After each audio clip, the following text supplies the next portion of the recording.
તળાજામાં આમ આદમી પાર્ટીના કાર્યકરોને પોલીસ દ્વારા ડિટેન કરવામાં આવ્યા।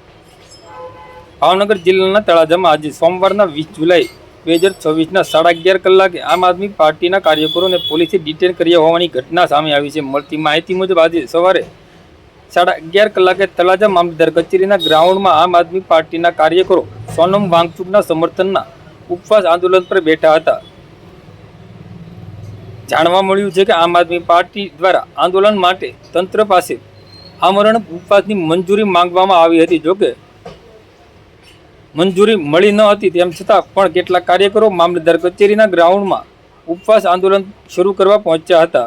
આ દરમિયાન કાયદો અને વ્યવસ્થા જળવાઈ રહેતી હેતુથી તળાજા પોલીસ સ્થળ પર પહોંચી હતી અને કાર્યવાહી કરી હતી અને ઉપવાસ પર બેઠેલા કાર્યકરોને ડિટેન કર્યા હતા।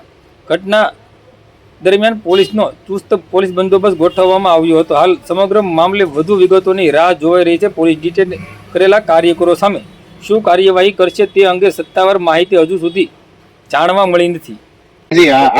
આજે રાષ્ટ્રને એક પડકાર રૂપ પેપર લીક નો મુદ્દો ચાલી રહ્યો અને સોનમ વાંગચુકજીએ આ મુદ્દો ઉપાડી અને દેશના રાષ્ટ્રના શિક્ષણ મંત્રી છે એનું રાજીનામું માંગ્યું।